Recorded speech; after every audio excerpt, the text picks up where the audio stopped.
Dale, sí, según mi reloj ya son las 18, pero bueno, menos mal que no se me ven las manos y temblequeo.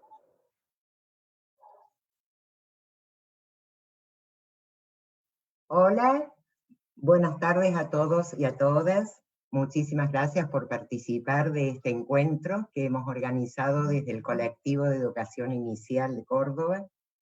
En primer lugar, le voy a dar la palabra a Karina Casas, que nos está acompañando, para que nos dé algunas instrucciones de cómo vamos a poder participar luego de la presentación de Liliana y de Paula. Cari, te escuchamos.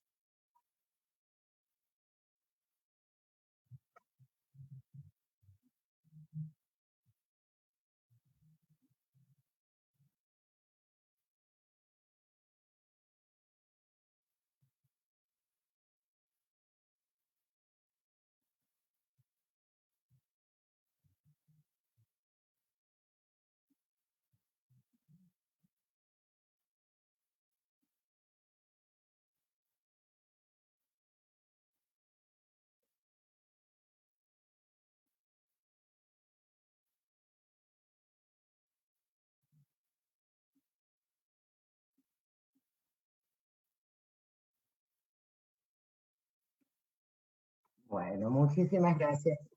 Dale, muchísimas gracias, Cari. Bueno, buenas tardes de nuevo. Queríamos contarles que desde hace más de 25 años, un grupo de educadoras de nivel inicial de la provincia de Córdoba, Argentina, iniciamos un camino de organización colectiva al calor de las luchas para enfrentar las políticas neoliberales de los 90, sostener la escuela pública y al nivel inicial como el primer eslabón del sistema educativo a los fines de asegurar el derecho social a la educación. Desde el Colectivo de Educación Inicial Córdoba, hoy seguimos construyendo la esperanza enlazada con la lucha, la reflexión crítica y la propuesta, obstinadas, como siempre, en resignificar la educación de la primera infancia como una cuestión de ampliación de derechos y distribución igualitaria de los bienes de la cultura. Amarradas a esta esperanza, queremos decir colectivamente y profundizar en el análisis de la realidad actual para sumar a la ternura y a la solidaridad en la búsqueda de alternativas educativas y de cuidado, con más igualdad, inclusión efectiva y justicia. Queremos sostener la escuela como igualadora de oportunidades, más allá de que hoy no podamos desplegar su materialidad en el encuentro cotidiano que se produce todos los días en las salas de los jardines. Queremos construir puentes de confianza en esta nueva manera de transitar la escuela. Y en esta coyuntura pero tan compleja que estamos viviendo, de pandemia y aislamiento social obligatorio, reiterar nuestra profunda preocupación por la aprobación de la ley jubilatoria en la provincia de Córdoba, de recorte, ajuste y precarización que de manera intempestiva y casi inconsulta por la velocidad express del debate parlamentario implementa el gobierno de la provincia. Como colectivo de educación inicial y junto a numerosas organizaciones sociales y ciudadanas de nuestra provincia, rechazamos este avasallamiento a los derechos de los y las trabajadoras. Hoy presentamos este espacio que hemos llamado Diálogo desde las ventanas en las periferias, compartiendo con ustedes que cuando hablamos de ventanas, pensamos junto a Walter Cohen que las ventanas son miradores, son aquellas partes de la casa que marcan el pasaje entre el adentro y el afuera. A través de las ventanas se puede ver el mundo desde adentro sin salir de la casa. y se puede también ver el interior sin entrar a ella. Las ventanas pueden estar más o menos sucias, con o sin rejas, y cada una de esas tonalidades da espacio a un tipo especial de relación entre el adentro y el afuera, entre el interior y el exterior. La extranjeridad sería en cada uno de nosotros una ventana, una oportunidad para dejar de hacer lo que normalmente hacemos y liberar las fuerzas contenidas por las exigencias de la rutina y la normalidad. Walter Cohen en Infancias, Política y Pensamiento. Y esa es la invitación de hoy. Una invitación a abrir las ventanas para ponernos a pensar entre todos y todas. ¿Y por qué desde las periferias? Porque queremos debatir experiencias y saberes construidos desde las prácticas en las salas, desde las instituciones y los barrios, desde esos lugares de los que suelen hablar los otros, que supuestamente saben más, porque son los que teorizan, los especialistas. Nosotras queremos sostener espacios horizontales, participativos, en los que podamos encontrarnos con colegas y compañeras de camino, para compartir reflexiones acerca de la cotidianeidad del enseñar y el aprender, acerca del trabajo en cada territorio en articulación con las comunidades. La periferia como lugar de construcción de saberes desde la práctica, desde las voces de maestros y maestras, desde la conciencia plena de que en las salas se producen procesos de acción, investigación, acción, donde se construyen conocimientos y saberes pedagógicos.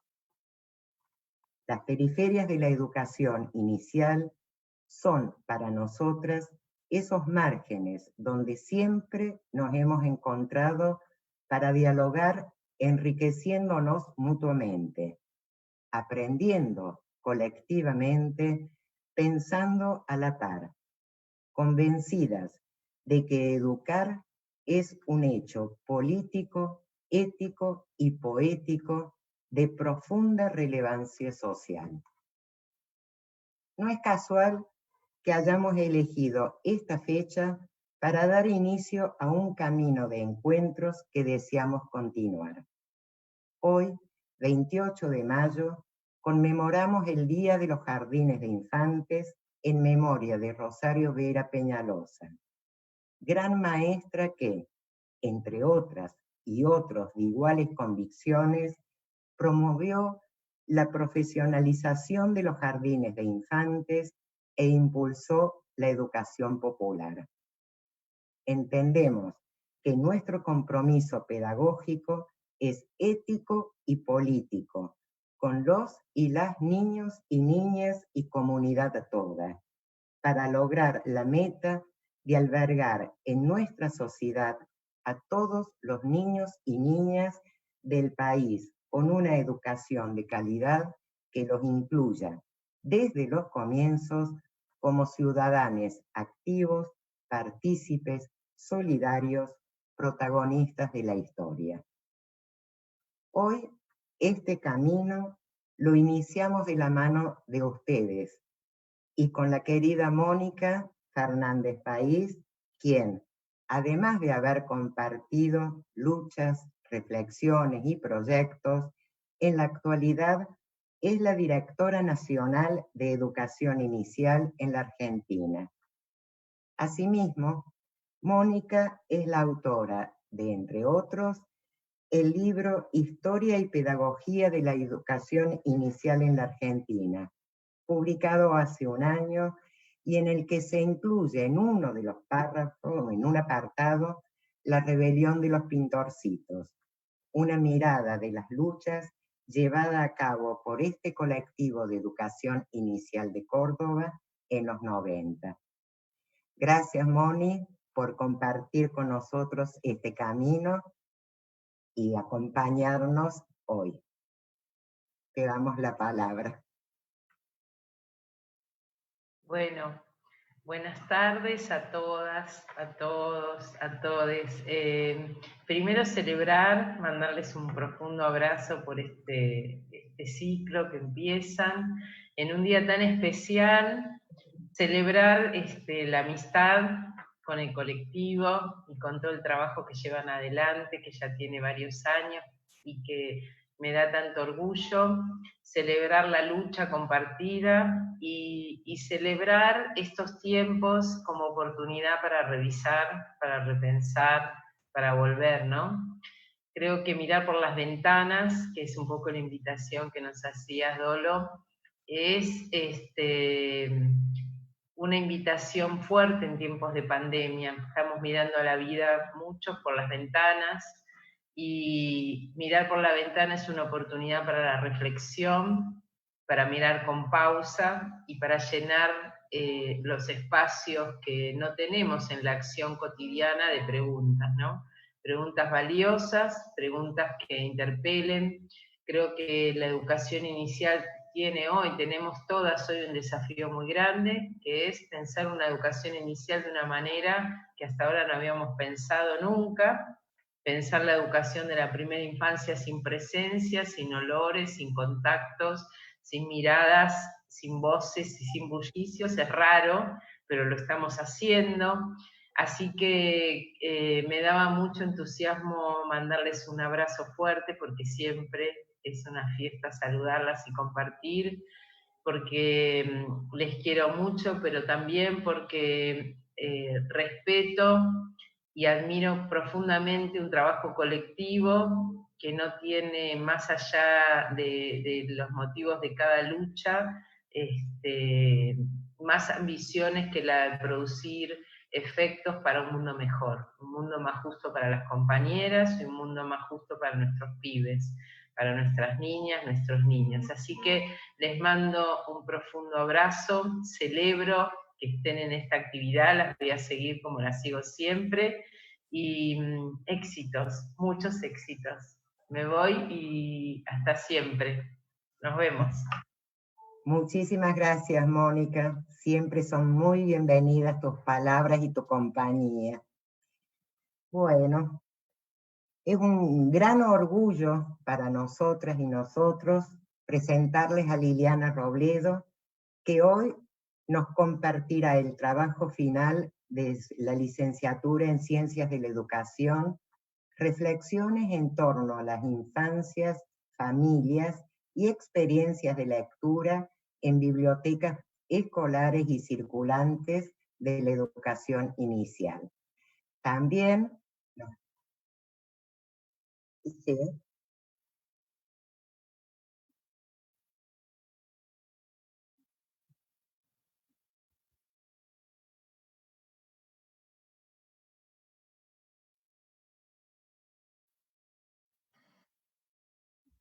dale, gracias. Muy bien, buenas tardes. Bueno, luego de estas bellas intervenciones, me toca decir que, como dijo Cari, no se escuchó lo que ella dijo. Lo que les pedíamos era que luego de este conversatorio vayan pensando preguntas para hacer por el Facebook, que serán respondidas cuando terminemos. Bueno, entonces ahora sí, la presentamos a Liliana Robledo, que es la que nos va a presentar su trabajo de licenciatura, y nos acompaña también Paula Basel, otra compañeraza, licenciada en Ciencias de la Educación, que ha sido la directora de tesis de Lili Robledo, y bueno, Paula primero va a presentar a Lili Robledo. Gracias, Pau. Bueno, ¿qué tal? ¿Cómo les va a todos, a todas? La verdad que es un placer bueno, participar en esta instancia. Bueno, por todo lo que compartieron las compañeras, creo que pensar en este tiempo de pandemia, de aislamiento, en la posibilidad de abrir ventanas, y de hacer una pausa, como decía Mónica, me parece fundamental. Bueno, para mí es un orgullo y digamos, una gran felicidad presentar el trabajo de Lili. Es un trabajo de investigación que implicó, digamos, un proceso de mucho tiempo, de lecturas, de trabajo de campo. Bueno, ella ya va a desarrollar bien cómo fue el recorrido, el proceso que fue haciendo, la organización que fue tomando el trabajo alrededor de distintos ejes que fuimos delineando, pero sobre todo, bueno, en esta breve presentación me parecía como interesante como explicitar bueno, algunas decisiones que atravesaron todo el proceso de investigación y que tienen que ver, en primer lugar, con una preocupación por poder pensar las experiencias de bibliotecas, las experiencias de lectura, las experiencias ligadas a la literatura y a las políticas públicas de provisión de libros, ¿no? Desde un lugar, desde una mirada sensible y relacional, ¿no? Entonces, me parece que ahí hay algo que Lili logra, digamos, como explorar y dar cuenta en su trabajo, que tiene que ver con la necesidad de miradas más relacionales, más integradoras, miradas más sensibles también a los contextos, miradas más sensibles a las realidades de las familias, de las infancias, a las historias institucionales. El trabajo de campo de Lili se llevó adelante en 3 jardines de gestión estatal, situados en contextos de pobreza urbana. Todo el tiempo, digamos, estuvo como presente esa preocupación y ese recaudo, que lo hablábamos mucho en nuestras reuniones de tesis, de tratar de entender algo del orden de la complejidad, ¿no? Entre estos cruces, entre estos entrecruzamientos, entre las políticas públicas de lectura, las experiencias institucionales, los proyectos institucionales de lectura, las experiencias en las salas, con las bibliotecas, y también el vínculo con las familias, ¿no? Mediando, digamos, también estos encuentros de lectura. Y en ese sentido me parece que además del desafío de tratar de poner, digamos, en relación estas distintas escalas y dimensiones, también algo que creo que es muy valioso y que atravesó la investigación es, digamos, un posicionamiento que es la investigación porque tiene que ver con la mirada etnográfica, ¿no? Con poder reconocer los puntos de vista, reconocer las posiciones del otro, no juzgar, y en ese sentido no culpabilizar ni buscar, digamos, explicaciones en términos de la distancia, por ejemplo, que a veces se suele como plantear en términos de investigación, entre lo que dicen las políticas y lo que pasa en las escuelas. Nosotras nos corrimos de ese lugar, nosotras intentamos mirar también contradicciones al interior de las mismas políticas, tensiones entre la escala nacional, la escala provincial, matices, intersticios, en los cuales también encontramos una gran heterogeneidad de experiencias y de prácticas. Entonces, bueno, yo creo que ese también es un recaudo importante que en esto de que decía Dolores, ¿no? Me parece, no siempre en los procesos de investigación los docentes, las docentes están habilitadas a tomar la palabra, a mirar sus propias realidades y experiencias, y en ese sentido creo que el trabajo de Lili es muy valioso porque por su trayectoria en el nivel, por su experiencia, digamos, territorial, por su militancia, también su compromiso con la educación pública, con las bibliotecas, con las experiencias de lectura. Así que bueno, creo eso, que es una investigación que logró reunir preocupaciones y también un compromiso, ¿no? Ético y político con el otro. Bueno, eso. Bueno, buenas tardes a todas. En primer lugar, agradecer la posibilidad de compartir este espacio en un día como hoy, tan importante para la educación inicial de nuestro país. Contarles que las decisiones que uno toma al final de la carrera tienen sentido para cada uno.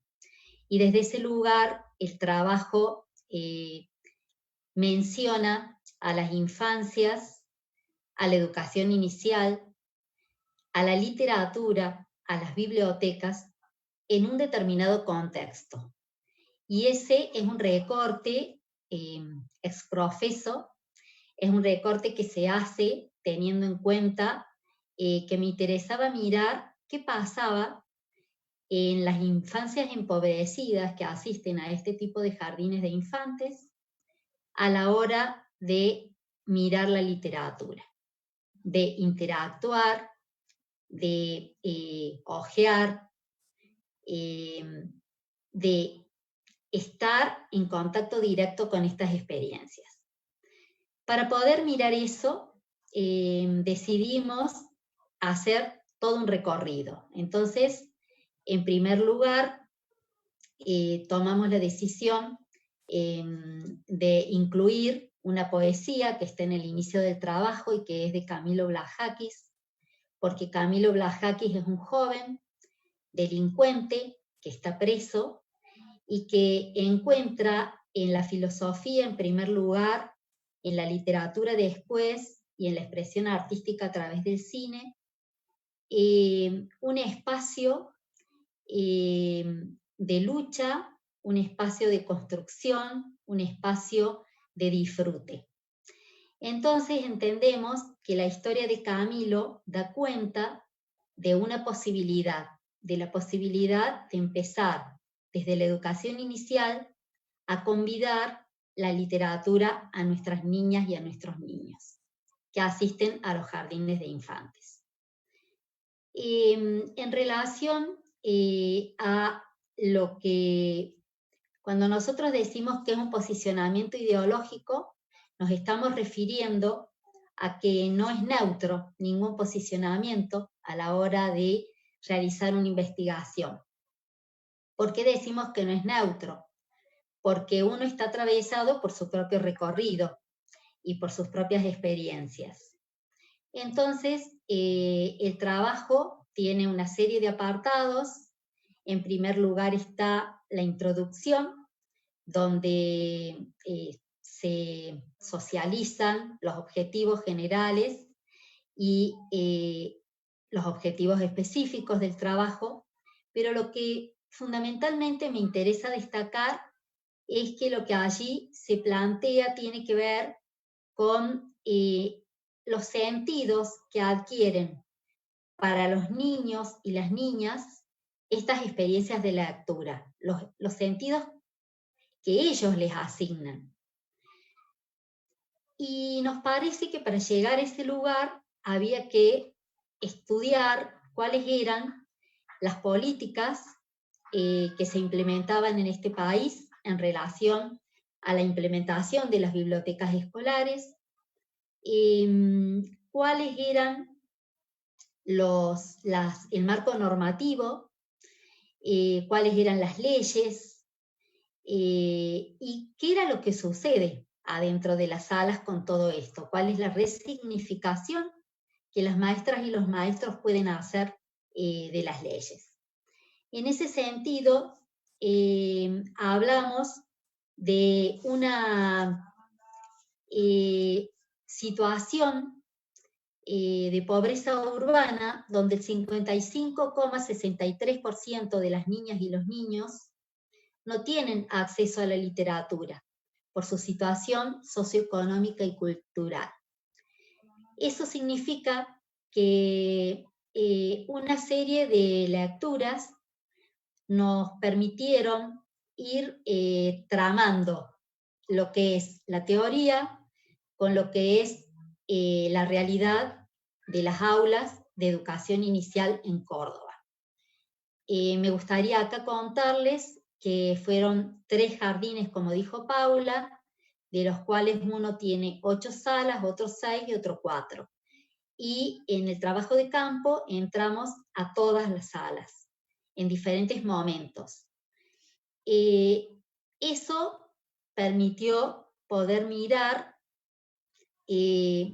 cómo lo que dice Michel Petit, que tiene que ver con que la cultura es un abrigo para los sectores excluidos. Lo que dice Bombini, que plantea que las bibliotecas escolares y las escuelas tienen que marcar una diferencia cultural, o lo que dice Andrueto, que plantea que la escuela debe ser un lugar igualador. Esto porque también desde este colectivo hay un posicionamiento en relación a las posibilidades y a las oportunidades de aprendizaje de las infancias que asisten a la escuela pública en la ciudad de Córdoba, capital. Cuando hablamos de qué es una investigación etnográfica, planteamos documentar lo no documentado. ¿A qué hacemos referencia con eso? Que es un planteo de Rockwell. Hacemos referencia a que hay un montón de trabajos realizados, enriquecedores, hay algunos antecedentes de investigación en el país en relación a qué pasa con la literatura y los niños. En ese sentido, los antecedentes de investigación, hay uno, por ejemplo, que nos pareció muy relevante, que es el de Aldana López, que lo hace en Capital Federal, y que da cuenta de cuáles son las representaciones que los docentes tienen y qué es lo que sucede con los niños. En las salas, ella se dedica a investigar centros de educación complementaria, o sea, no entra en los jardines de infantes, sino en lo que son como unos espacios complementarios de las escuelas. Yo lo asocio con espacios, no sé si no formales o formales, pero que no hacen a la educación inicial sistemática. ¿Y qué fue lo que miramos? Lo que quisimos mirar fue poder explorar y reconstruir las diferentes dimensiones de las experiencias de lectura hacia el interior de las salas de los jardines observados. De esa manera, eso es lo que se explicita en la introducción del trabajo. Después llegamos al capítulo número 1. En el capítulo número 1 hay una filmina que representa con dos triángulos invertidos una relación que para nosotros da cuenta de las tensiones que hemos podido mirar entre diferentes momentos políticos. Es un momento acotado también el de la investigación, que tiene que ver desde el 2003 hasta el 2015, que coincide con el gobierno kirchnerista, y qué pasa a partir del 2016, cuando asume el macrismo a nivel nacional. ¿Por qué hemos mirado esto? Porque este periodo, porque se decide implementar políticas públicas que ponen en el centro el derecho a la educación, el derecho a la lectura, y que se toman decisiones políticas que permiten, por ejemplo, que se entreguen una cantidad importante de material bibliográfico a todos los jardines de infantes públicos del país. Esa es la razón por la cual el análisis tiene que ver con un periodo histórico determinado, aparte porque al ser un estudio acotado, uno tiene que focalizar la mirada. Cuando en el capítulo 1 hablamos de la lectura como derecho, y acá utilizamos 3 recortes, que fue el marco normativo, por lo tanto, estudiamos todo lo que dicen las leyes en relación al derecho de la infancia y al derecho a la lectura. En segundo lugar, estudiamos los discursos de los ministros de educación, tanto a nivel nacional como a nivel provincial, en los diferentes periodos históricos que estuvimos mirando.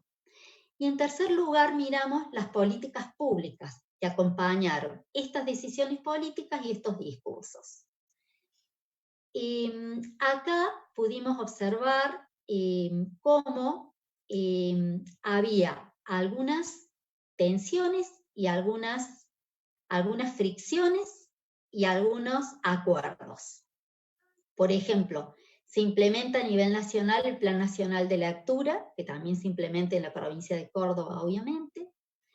En los discursos, uno lee los discursos de Filmus o los discursos de Grabat, de ese momento histórico, y encuentra varias coincidencias. Me sonrío por razones obvias, porque algunos discursos van cambiando a lo largo del tiempo, ¿no? Entonces, de pronto, cuando uno lee el discurso de del director o de la directora del Plan Nacional de Lectura, que son primero Bombini y después Egerton, creo que se pronuncia así, uno observa cómo se focaliza en la lectura como derecho. Lo mismo lo hace Grabat cuando, por ejemplo, en la primera edición de la revista Palabra Tomada, que es una publicación de la provincia de Córdoba, pero también nos interesaba mirar cómo los docentes resignifican las políticas públicas y cómo lo pueden hacer y desde dónde lo pueden hacer.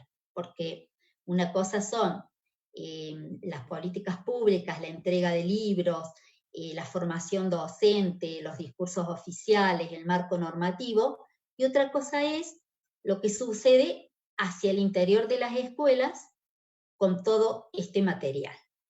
De esa manera, en el capítulo 2, una cosa más que me interesa decir.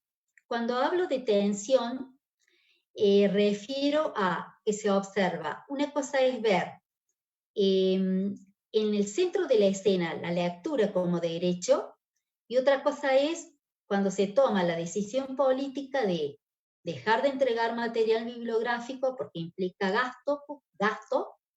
Entonces allí pensábamos la educación como inversión o como gasto, la lectura como apuesta, como derecho, o como no importa que los niños más pequeños lean.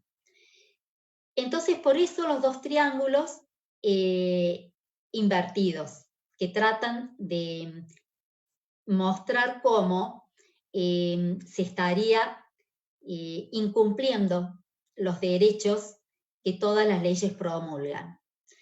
Eso en relación al capítulo 1. Allí se pueden ver las continuidades, las recurrencias. En el capítulo 2 entramos a mirar qué sucede hacia el interior de las escuelas, cómo los docentes resignifican estos discursos y estas políticas públicas. Y en ese sentido nos interesa recuperar la palabra de Bombini. Bombini habla de las bibliotecas como puentes. Bombini plantea las bibliotecas como comunidad de aprendizaje. Michel Petit habla de la literatura como rédito escolar o de la literatura como vivencia, como placer, como experiencia vital.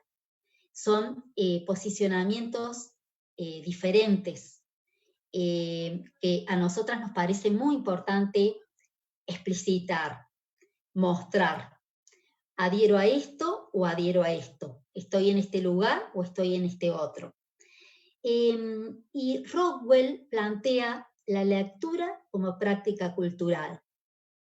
En ese sentido, podemos pensar en los tiempos como condicionantes hacia el interior de las salas de educación inicial, en proyectos atravesados por la prescripción curricular,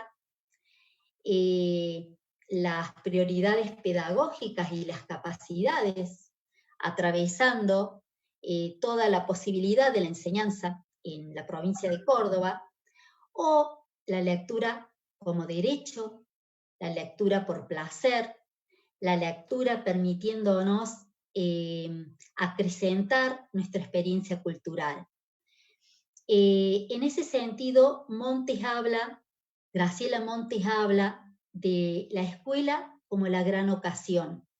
La gran ocasión para que las maestras y los maestros trabajemos en los intersticios, nos metamos, cuestionemos, argumentemos. La producción de conocimiento para transformar la realidad.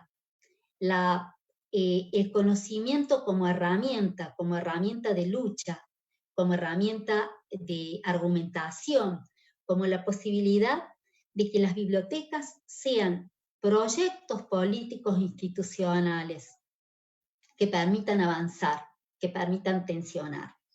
De esa manera, en este capítulo analizamos las miradas, pero también las prácticas, que a partir de las entrevistas que realizamos, que hemos entrevistado desde la directora general de Educación Inicial en Córdoba, la inspectora general de Educación Inicial en Córdoba, a las maestras, y hemos mirado. Entonces no ha sido solo el recorte teórico, sino hemos atravesado todas las prácticas con diferentes posicionamientos teóricos.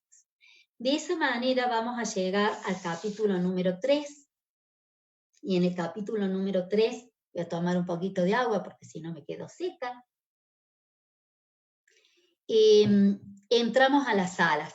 Entonces en el capítulo 3 analizamos los proyectos específicos, que por supuesto la elección de los jardines no solo tiene que ver con los contextos de pobreza urbana, sino también tiene que ver con 3 jardines donde se implementa un proyecto de biblioteca escolar, porque, por ejemplo, las autoridades en las entrevistas contaron que había jardines donde los libros estaban todavía guardados en las cajas para que no se estropeen, y había jardines donde los libros estaban totalmente utilizados. Entonces, también hay estas tensiones y también suceden estas cosas. En este capítulo pudimos mirar qué pasa con los proyectos que recuperan a Freire, proyectos que recuperan a Lerner, proyectos que van desde el interés para que los padres se impliquen en los proyectos de biblioteca escolar, a tener que refuncionalizar la biblioteca porque se necesitaba el espacio para que funcione una salita de 3. Entonces digo, ¿cómo los docentes van resignificando las políticas públicas?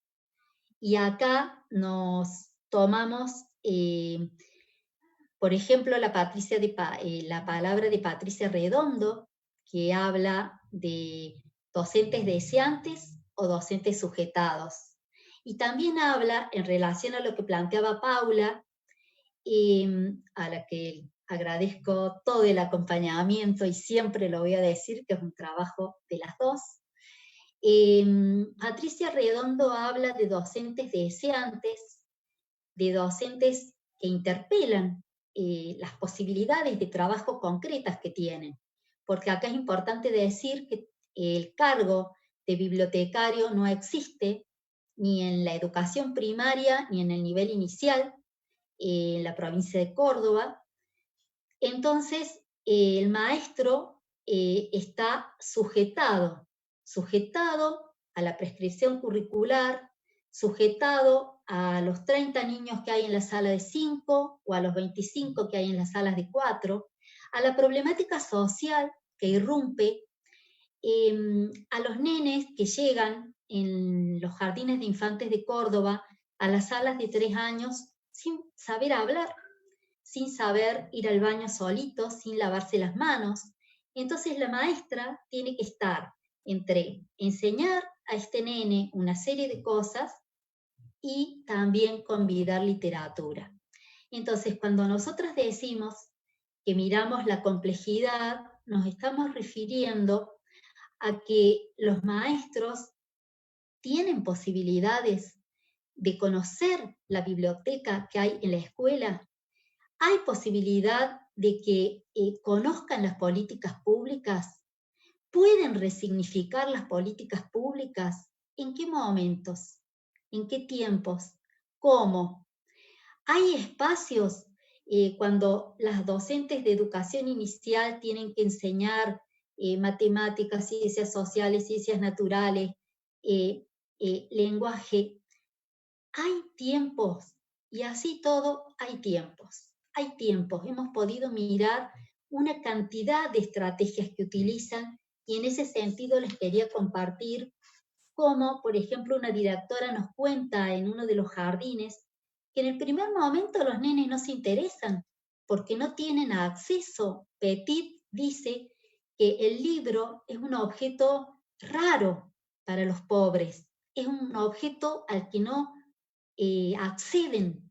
Por lo tanto, una de las directoras de los jardines nos decía que hay un tránsito entre el acercamiento inicial al libro y lo que sucede después. Una de las maestras de 3 nos contaba cómo los nenes aprendían a reconocer la poesía y decían, eso que tiene ruidito, señor, eso que tiene ruidito, lo que tiene ruidito es la poesía. Entonces la seño a lo largo de la sala de 3, en un jardín donde el 30% de la población vive en una pieza hacinada, en una villa miseria, reconocían el ruidito de la poesía. O tuve la suerte de poder mirar que diferenciaran los distintos géneros literarios a través de un trabajo sistemático, comprometido, permanente. Y también pudimos mirar cómo la literatura es utilizada en algunas prácticas para enseñar. Entonces hemos podido mirar cómo la maestra le pregunta a los niños, ¿cómo era? ¿Largo o cortito el nombre del cuento?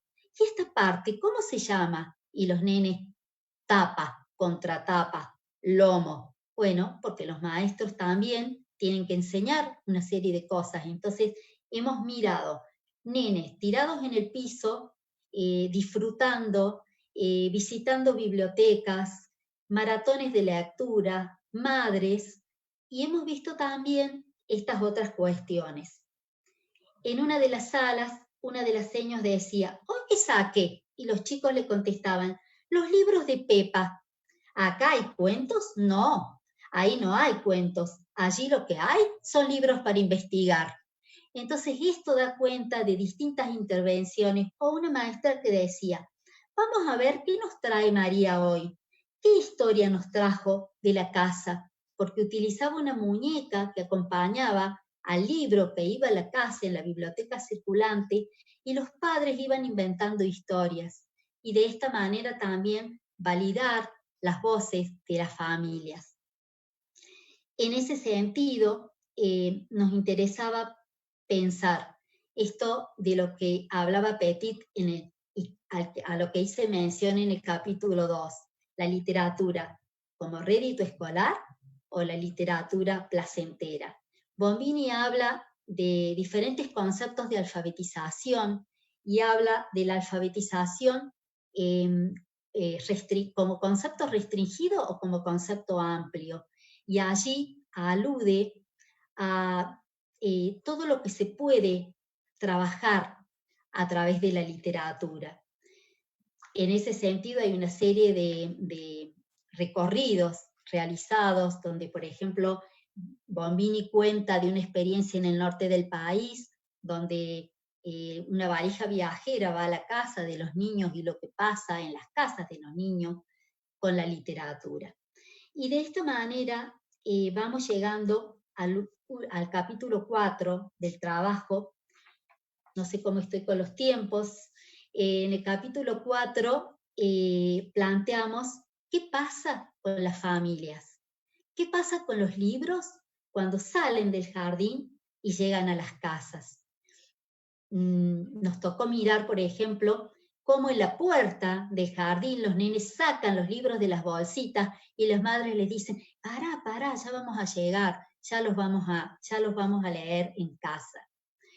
Desde ese lugar, en el capítulo 4, Petit dice que los padres tienen la habilidad nata de contar historias, de transformar el momento de contar en un ritual. Y nada, uno se acuerda de sus propias trayectorias, cuando la madre o el padre o la abuela a uno le cuentan historias y cómo uno escucha esas historias. En el capítulo 4 pudimos entramar aportes teóricos y posicionamientos. Una cosa es pensar en una perspectiva sociocultural y otra cosa es pensar en las capacidades, en las prioridades pedagógicas, en pensar en un maestro autónomo, crítico, o en un maestro como un técnico aplicador. Desde ese lugar, ¿qué posibilita este maestro con las familias? Y hemos visto un montón de cosas. Hemos visto maestras implementando en el marco del proyecto de unidad pedagógica talleres con los padres, con nenes de primer grado y de jardín de sala de 5, inventando historias, inventando cuentos de terror, inventando cuentos de amor. Hemos podido mirar estrategias diversas y hemos podido mirar lo que dicen los padres de lo que significa el libro adentro de las casas. Y de esta manera, Bombini habla del aparato interpretativo escolar como telón de fondo de la interpretación y de las representaciones que algunos docentes tenemos acerca de las familias. Y Sinisi investiga y plantea categorías como alteridad, como normalidad, como discurso hegemónico hacia adentro de nuestras representaciones, donde muy pocos dicen, habría que cambiarles la cabeza. No pueden, no quieren. La gran mayoría de los maestros tiene la posibilidad de pensar alternativas diferentes, estrategias diferentes, para que el libro sea disfrutado en las casas. De esta manera llegamos a las reflexiones finales del trabajo que, a través de las estadísticas recuperadas de una de las escuelas, dan cuenta del significado que tiene para estas familias que viven en una pieza, que allí comen, duermen y leen a sus hijos, el sentido. El 96% de las familias le leen los cuentos que llegan de jardín a sus hijos. El 96% de las familias cuentan que los chicos disfrutan. La directora de uno de los jardines contaba que los chicos están con el libro en la mano desde que llega el viernes hasta el domingo y le piden que se lo lea a la madre, al padre, a la abuela, al hermano. Este es el sentido de las bibliotecas circulantes. Este es el sentido de la biblioteca abierta a la comunidad. No importa si perdemos 2 o 3 libros. Lo que importa es que los libros no estén guardados en las cajas. Desde ese lugar, también apreciar lo que para la familia significa el sentido de la literatura y el conocimiento. En ese sentido, el 92% de los padres dicen que sus hijos pronuncian mejor las palabras. El 93% que han mejorado la forma de construir las oraciones. Me emociona porque el 93% dice que sus hijos utilizan palabras nuevas en sus relatos. Seño, cuenta una de las maestras de 3, no sabe todo lo que aprendió mi nene. Hay palabras que él usa que yo no conozco. O sea, eso sucede en los contextos de pobreza urbana con la literatura adentro de las casas de nuestros chicos. Las reflexiones finales nos hicieron pensar una serie de cuestiones. La resignificación de las políticas, el viraje de las políticas. Pensábamos, ¿el viraje de las políticas incide o no incide en las prácticas, en las experiencias? Y sí, incide, porque la maestra que está preocupada por la prioridad pedagógica y trabajar la capacidad de la oralidad, la lectura y la escritura. Y por ahí no le queda tiempo para la narración, que es un momento apreciado en las salas de educación inicial cotidiano. Entonces, una serie de cuestiones pudimos mirar. No para todos significa lo mismo. No para todos, allí Laura de Betach dice que para ser un buen mediador hay que ser un buen lector. Y no todos los maestros, por sus posibilidades y sus condiciones de existencia, tienen la posibilidad de ser lectores. No todos los maestros tienen la posibilidad de tener un libro en sus manos. No todos los maestros pueden comprar un libro. No todas las escuelas tienen la posibilidad de tener tiempos que permitan acceder a la literatura que hay en la escuela. Y acá, si me permiten, les quiero compartir una experiencia vivida donde un narrador cordobés vino al jardín y se logró un cambio de actividad famoso para hacer una jornada donde este narrador nos convidó a literatura. Y el placer que nos significó como maestros disfrutar de ese momento, el poder vivenciar lo que significa la literatura, el poder mirar lo que significa ir a diferentes bibliotecas, abrir la escuela, trascender los muros de la escuela. Mucho queda en el tintero, muchas cosas por compartir, los tiempos son acotados, y desde ese lugar quiero terminar con una frase que plantea Perla Selmanovich y que habla de apostar por las infancias. Y entiendo que apostar por las infancias nos compromete como adultos, como maestros, a jugarnos, a tomar posicionamientos, a utilizar el conocimiento como herramienta de transformación de la realidad. Y desde ese lugar poder empoderarnos y poder argumentar y poder pararnos y poder decirle a mi director, a mi supervisor, a mi ministro, hago esto porque pienso esto y porque soy coherente con las leyes de educación vigentes en este país.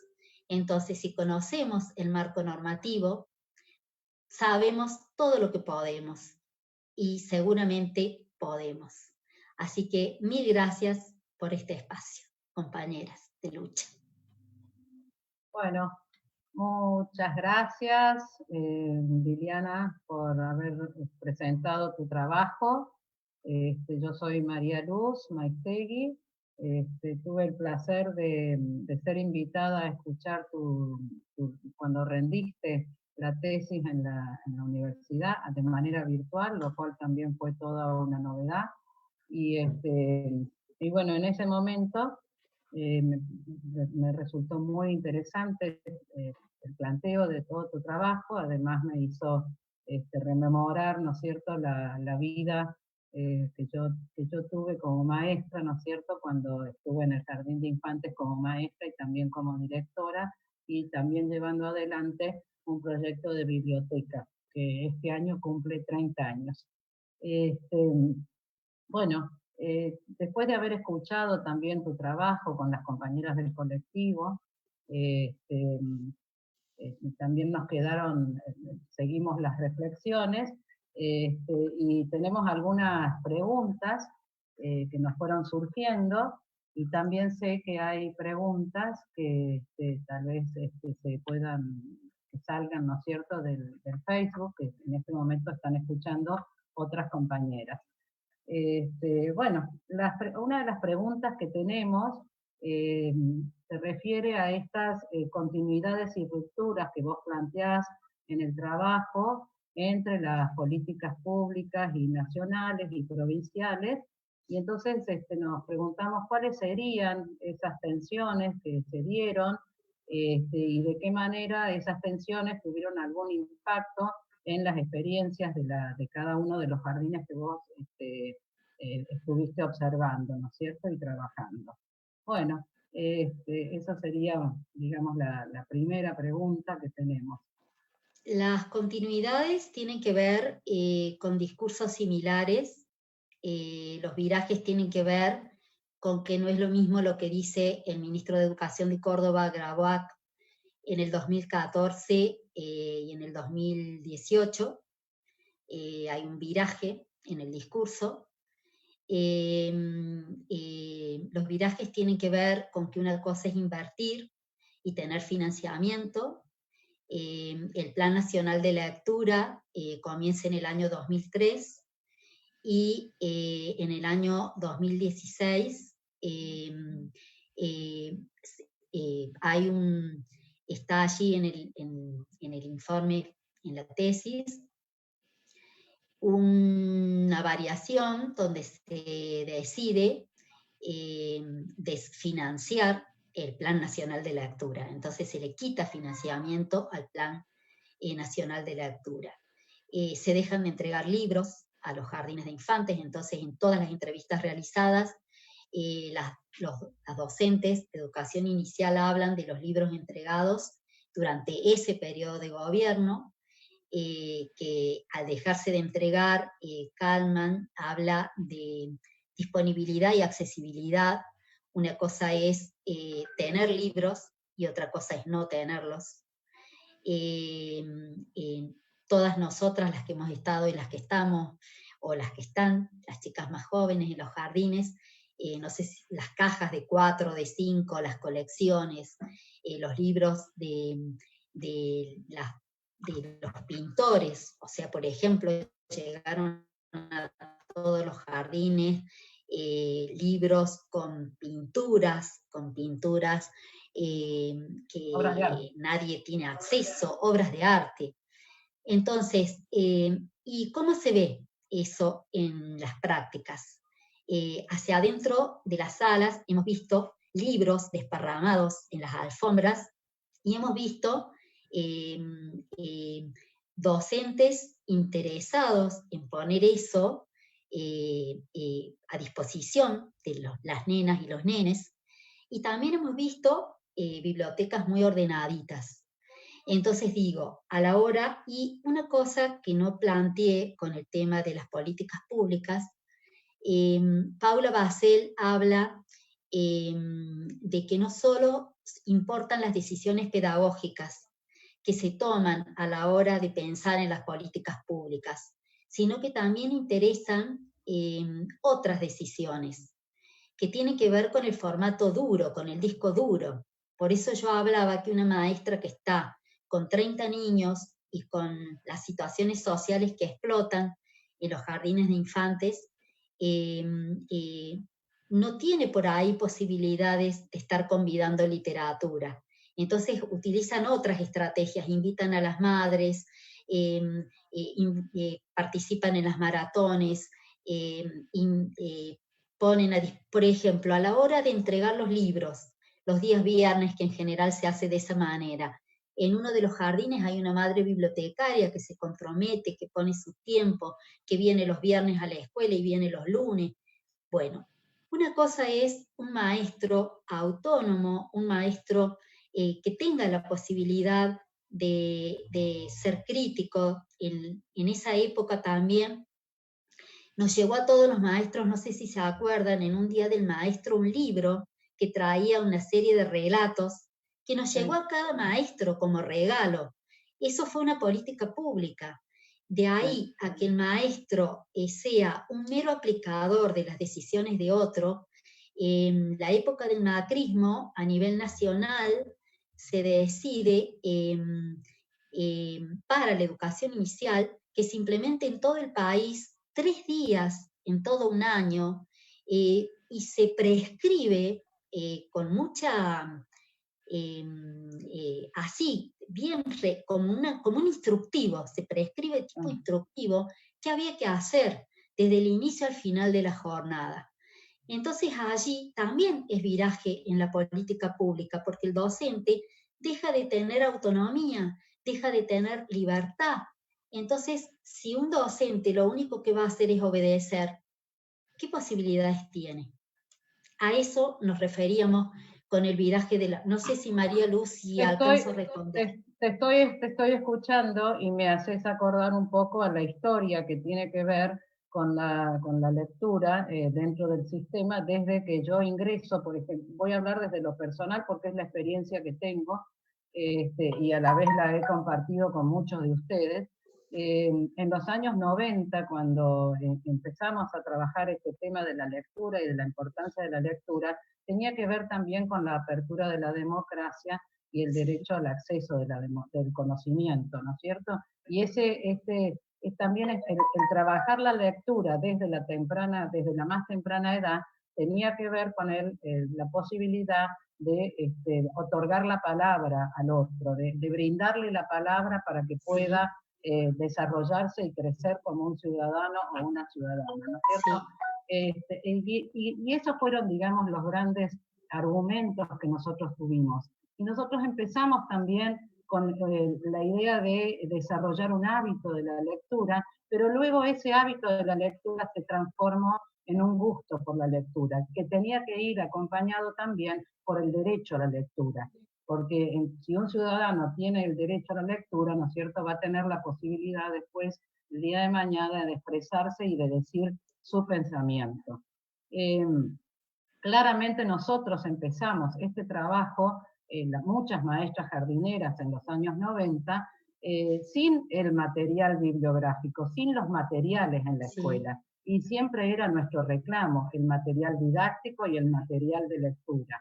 Y bueno, y eso recién nos llega con las políticas públicas del año 2007, 2006, que vos mencionaste acertadamente hace un rato también en tu exposición, digamos, ¿no? Bueno, pero sin embargo, sin el material y sin el material de lectura, siempre hubo la intención de hacer algo, que tiene que ver con la potencialidad que vos hablás en tu trabajo de las escuelas y de los jardines. Hay un potencial, hay posibilidades de hacerlo, hay mucho deseo también de las maestras, pero muchas veces no se sabe cómo, ¿no es cierto? Sin embargo, a veces llegan estas normativas como las que vos acabas de plantear, que lo que hacen es, digamos, achatar esa potencialidad, ¿no? Y entonces, cuando nos pensamos en esta potencialidad de las escuelas como de brindar oportunidades iguales para todos y desafiando también ese estigma que se le pone a ciertos sectores de la sociedad más vulnerables con el que no pueden o no saben cómo o no tienen interés en, ¿no es cierto? Bueno, ¿qué crees que nosotros como escuelas tendríamos que seguir haciendo en relación con este trabajo de la lectura y de la literatura? Y también pensando en que esa tensión que hay con las normativas, porque una de las últimas cosas que yo recuerdo de mi trabajo como maestra jardinera y directora es en el año 2013-2014, ante la terrible presencia que había en los medios masivos de comunicación de las situaciones de inseguridad, nos proponían también que cerráramos la escuela a la comunidad, lo cual era un error muy grande, ¿no? Porque la escuela es un espacio abierto, es un espacio de todos, la escuela pública es de todos y es para todos, ¿no? Y si nosotros dejamos entrar a la comunidad y trabajamos con la comunidad, también se alivian las cargas, ¿no? Porque es cierto que sobre todo en Córdoba, la organización y estructura del nivel inicial tiene muchas falencias. Tenemos jardines de infantes donde en muchos de ellos solamente hay una directora y 6 o 7 u 8 maestras, y no tenemos maestras auxiliares, vicedirectoras, etcétera, etcétera, etcétera, lo que ya sabemos y venimos reclamando desde hace mucho tiempo, ¿no? Entonces, ¿qué podemos hacer en estos momentos en las escuelas en relación al trabajo con la lectura y la literatura, pensándolo como un derecho a y una posibilidad a realmente transformar, ¿no? Desde mi perspectiva, y pensando que hay un montón de cosas que no alcancé a compartir, lo primero que a mí me parece, por ejemplo, varios entrevistados plantean que depende de la directora que se implemente un proyecto de biblioteca en un jardín. Está a voluntad de los directores y de los maestros. Por ejemplo, la coordinadora de la Biblioteca del Maestro en Córdoba, en la entrevista realizada, plantea que si la directora pide, se la acompaña. Entonces esto queda dependiendo de que la directora le interese la literatura. Entonces las políticas públicas no estarían acompañadas por acciones concretas que permitan un seguimiento de la implementación de estas políticas públicas. Desde ese lugar y con ese marco, desde mi mirada lo primero que hay que hacer es que el colectivo docente, el equipo de trabajo docente, se enamore del proyecto de la biblioteca. Lo primero que plantean las directoras es que por la movilidad de los suplentes, de los cargos suplentes, les cuesta muchísimo mantener los proyectos de biblioteca, porque si cambia todo el personal de un año a otro, el personal no alcanza ni siquiera a empaparse del proyecto de la biblioteca. Entonces, desde mi mirada, lo primero que hay que hacer es que los docentes tengan la posibilidad de apropiarse del proyecto de la biblioteca. Para que eso suceda, desde mi mirada hay que vivenciar, hay que generar espacios que permitan a los equipos docentes disfrutar de la literatura, prestar los libros, que se los lleven a las casas, que los miren, utilizar, cosa que en mi experiencia lo hemos podido hacer, por ejemplo, las jornadas de lo que fue el proyecto Nuestra Escuela, el programa nacional Nuestra Escuela, para poder disfrutar literatura. Y una vez que los docentes estén empapados, enamorados, con ganas de convidar literatura, abrirnos a la comunidad. En varios barrios hay bibliotecas populares, se puede tejer redes. Cuando vos recién hacías mención, yo recuerdo que cuando fueron los saqueos en Córdoba en ese momento, nosotros teníamos la fiesta de fin de año, que la hacíamos en conjunto entre los 3 niveles. En el Hilario Ascasubi, lo voy a nombrar, que tiene a media cuadra la Villa del Gran Chaparral. Y la inspectora estaba desesperada, me dice, Lili, ¿cómo van a hacer? No, le digo, mejor que estén acá en el acto de la escuela. Y no tuvimos ni un solo problema y tuvimos toda la comunidad de los 3 niveles, inicial, primaria y secundaria, disfrutando el acto de fin de año de sus hijos, en el mismo momento que estaban saqueando los supermercados. Entonces digo, cuando uno logra que la comunidad entre a la escuela, la comunidad nos cuida, chicas. Entonces, eso hay que tener en la cabeza. No sé si... Bueno, también hay dos conceptos interesantes que, bueno, a mí me gusta mucho, que tienen que ver con esto que dice Graciela Montes, la escuela como la gran ocasión, y la Yolanda Reyes cuando habla de la importancia de la lectura desde la más temprana edad, ¿no? Que también a esto se ha adherido también la Sociedad Argentina de Pediatría cuando dice que la lectura es tan vital como el calcio en la leche, ¿no? Hace unos años así lo planteaba la Sociedad Argentina de Pediatría. Entonces, plantear a la lectura como una práctica cultural nos lleva a pensar también en nuestro diseño curricular de la provincia de Córdoba, que tiene organizados el campo de conocimiento, la literatura, junto con el lenguaje. A diferencia de otros diseños curriculares de otros lugares de la Argentina, que la tienen incluida como parte de los lenguajes artísticos. Y entonces la pregunta sería, si esto desvaloriza y puede llegar a desdibujar a la lectura por placer en sus dimensiones vitales, subjetivas y artísticas, ¿no? ¿Vos qué opinás? Yo lo que opino es que como están dadas las cosas, me estoy refiriendo a la provincia de Córdoba, ¿no? Hay una bajada, y lo voy a decir así, permítanme la expresión, una bajada muy fuerte de lo que se debe enseñar en las salas de educación inicial. Y se hace especial foco en el lenguaje y en la matemática. Y la educación artística está como bastante poco tomada. Desde ese lugar, si la literatura está junto al lenguaje, tiene algún poquito de posibilidad de que se pueda abordar. Lo estoy planteando desde la experiencia. Comprendo totalmente que sería diferente la relevancia que se le daría a la literatura si estaría incluida en el lenguaje artístico, pero estoy tratando de tensionar lo que significa la prescripción curricular con las prácticas docentes, ¿no? En el diseño curricular hay un apartado especial en relación a las bibliotecas y al funcionamiento de las bibliotecas.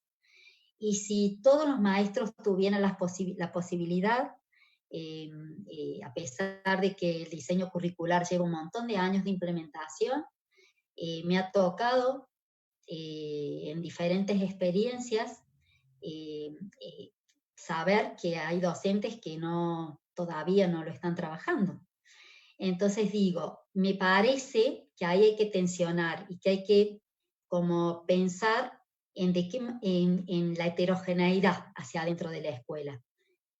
Si está con el lenguaje, me parece que tiene un poquito más de posibilidades, así está con el lenguaje artístico, que en muchísimas situaciones, por estos reclamos que acabas de hacer, tengan en cuenta que la gran mayoría de los jardines de infantes no tienen ni profe de música ni profe de educación física. Por lo tanto, la maestra jardinera, aparte de todo lo que ya dije que tiene que hacer, en algunos jardines enseñan también educación física y música.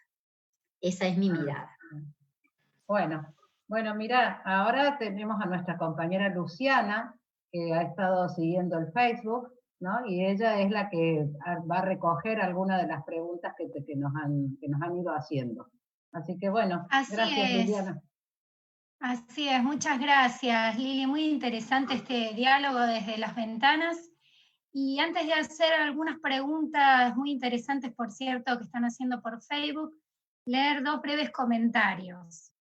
Quienes hemos realizado ya un recorrido con la literatura desde las instituciones, podemos dar cuenta de que convivimos con esas tensiones a lo largo del camino y las vamos sorteando, sosteniendo que sí, la literatura es la gran ocasión. A veces se convierte en la única para abrir mundos posibles, horizontes esperanzadores y dejar volar la imaginación. Gracias. Ese es un comentario. Y otro es, importantísimo este trabajo, los libros son un reseguro cultural, lo afectivo está presente. Vemos a menudo a niños involucrados y abrazando los libros. Y bueno, y algunas de las preguntas que pudimos rescatar, porque hay muchas y muy interesantes, son ¿en qué momentos podríamos trabajar la lectura en escuelas donde se trabaja mucho con proyectos, los cuales ocupan mucho tiempo y en el quehacer docente, espacio y tiempo en el quehacer docente? Los tiempos están planteados como uno de los condicionantes más importantes a la hora de la práctica. Está planteado, a veces uno piensa en la picardía, ¿no? Y en la manera de encontrar los tiempos dentro de los pocos tiempos. Por eso yo hablaba que el conocimiento a uno lo empodera, y por eso decía que uno tiene que asumir posicionamientos, y que uno tiene que argumentar y se tiene que parar. Entonces, si uno entiende que no importa si es suplente, titular, nuevo, viejo, recién llegado a la escuela o no, si uno tiene claras las cosas hacia dónde ir, puede pararse frente a todas las autoridades y argumentar las decisiones pedagógico-didácticas que uno toma. Desde ese lugar me parece que hay que hacérselos a los tiempos, no queda otra. Buenísimo.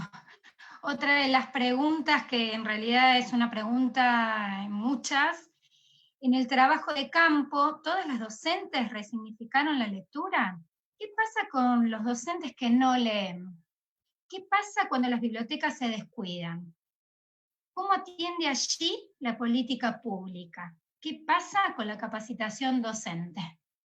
Bueno, la capacitación docente también es un tema que también tiene que ver con el viraje de las políticas. Pero una de las cosas que me pasó y que me parece importante compartir es que yo tampoco conocía todas las políticas públicas. Y hacía 15 años que estaba en la dirección de un jardín, de los jardines, de distintos, digamos. ¿A qué refiero? Que por ahí es tanta la política pública y es tan amplia y tan diversa que no todos acceden. Y cuando hablábamos de la resignificación de las políticas públicas hacia adentro de las escuelas, nos tocó ver de todo. Nos tocó ver, vamos a poner arriba de esta mesa los libros, ya saben chicos cómo es, los libros cerrados, y mientras los otros se van a jugar. Digo, eso también nos tocó, pero bueno, creemos que a la hora de mirar esto, no hay que culpabilizar. Patricia Redondo plantea la importancia de la complejización de estos análisis, porque el docente no hay que mirarlo como un sujeto individual, hay que mirarlo como producto también de un contexto social. Entonces, Paula, por ejemplo, plantea que una cosa es lo que uno ofrece y otra cosa es la posibilidad de uso social de la lectura. Entonces entran en tensión todas esas cuestiones a la hora de las prácticas. Entonces, el docente que no abrió la caja, el docente que llega el momento de la narración y recién se encuentra con el libro, y no puede, o sea, no lo pudo mirar antes, pero también nos pasó de mirar experiencias donde había clases súper preparadas. Entonces hay de todo. Y creo que los números que nombré tienen que ver con que para las familias de los chicos la presencia del libro es importante. Entonces, revisemos si es más importante enseñar matemática o vamos a hacer lo que dice Montes, que dice que la literatura es la mejor manera de enseñar. ¿Se entiende? Muchas gracias, Lili. Buenísimo. Gracias por dejar asomarnos a esa ventana. Muchas gracias. Yo quería, bueno, ver si puedo participar. Estuve tratando de arreglar la cuestión del audio, pero bueno, si no, María Luz va a ir traduciendo para que aquel que esté escuchando del otro lado se escuche. Acá se escucha bien. Bien, vamos a ver si se escucha desde el video del Facebook. Pero bueno, ahora hay un regalito, hay algo que nos gustaba pensar como colectivo para darle a aquellos que estuvieron participando, que son un montón. Acá se está viendo desde el video del Facebook. Entonces, bueno, María Luz, ¿querés vos dar la presentación para dar inicio a este videito? Bueno, como regalo tenemos a un video que nos ha mandado Graciela Viale contándonos sus primeras experiencias de lectura. Y bueno, la idea es compartirla con ustedes. Graciela Viale, como ustedes saben, es una escritora cordobesa, muy cercana también a nosotros como colectivo de educación inicial y también a los jardines de infantes de la provincia de Córdoba, ¿no? Y una entusiasta y bueno, colaboradora también de muchas bibliotecas populares, así que de ferias del libro. Así que bienvenido Graciela Viale y gracias por habernos regalado este texto que nos vas a leer.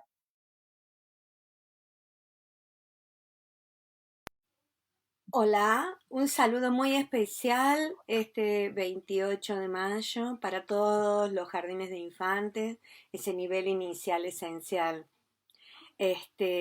Bueno, me han pedido que lea un tramo de una de las historias que recopilaron Antelo Redondo Zanelli en este libro memorable, muy hermoso, sobre todo porque recuerda y tiene memoria de lo que queda de la infancia, recuerdos del jardín. Para esa ocasión a mí me pidieron que escribiera y yo les voy a compartir esto y yo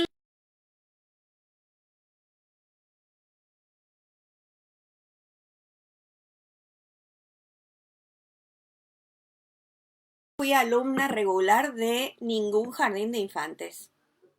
Segunda, pero me considero una de las mejores alumnas de esa promoción. Y es que mi mamá decidió que fuese mi hermana menor, Adriana. Creo que porque justo se abrió un jardín privado a la vuelta de casa y eso le sonó más razonable que llevarme a mí, un año antes, al jardín de mi colegio, el William Morris, cruzando la ciudad entera. Yo ya iba a primer grado por la mañana, mi hermanita al jardín de la vuelta por las tardes. Mamá la acompañó una semana, quizás 2. Yo siempre. Y no por obligación, es que en ese jardín cantaban todos los días, jugaban todos los días, pintaban todos los días. No había timbre ni campanadas para formar filas. Ese sitio era mágico, encantador. Entonces decidí ser la buena hermana acompañante de Adriana, que lloraba todo el tiempo resistiéndose a separarse de mi mamá. Le cargaba su enorme bolso azul marino con su nombre bordado en punto cadena con hilo perlé blanco. Era casi más grande que nosotras, pero durante el trayecto de casa al jardín, luego que mamá dejaba de mirarnos desde la esquina hasta que ingresábamos al largo pasillo que conducía a la sala, ese bolso era mi trofeo, mi salvoconducto, mi razón de estar ahí. Mi noble misión, hermanita, bolsos llevados a la rastra. Y luego, la espera. El mejor lugar del jardín era el rincón de la biblioteca. La maestra de Adriana me prestaba libros, mientras yo esperaba bajo la celosa mirada de mi hermanita custodiando que no la abandonara. En definitiva, cursé mi primer grado en jardín al mismo tiempo y fue maravilloso. Aprendía formalmente las primeras letras a la mañana y leía de corrido por las tardes. Una vez llegué a preguntarle a mi maestra de primer inferior, como se llamaba entonces aquel grado iniciático de la primaria, si podía escribir con la letra J, aunque aún no la había ella enseñado ni la habíamos aprendido en la escuela. Los libros en aquel rincón del jardín de mi hermana, y también mío, fueron las llaves al mundo de la escuela en su totalidad, y del conocimiento particularmente. Tal vez por aquella experiencia es que el resto de mi vida como estudiante fui siempre una espía, observando desde el rincón de los libros una rutina escolar menos prosaica y muchísimo más llena de verdaderas y múltiples vidas. Hasta aquí.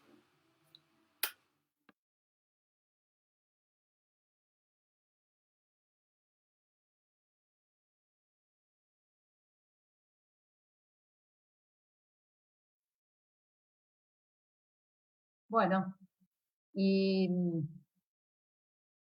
así ahora, entonces, después de haber visto lo que nos deja Graciela Viale y lo importante que ha sido también su experiencia de lectura de niña, nos despedimos de este primer encuentro que hemos organizado en el Día de los Jardines de Infantes, el Colectivo de Educación Inicial de Córdoba, y pronto les estaremos avisando cuando podemos hacer otro encuentro vinculado con estas temáticas relacionadas con nuestro trabajo en las aulas.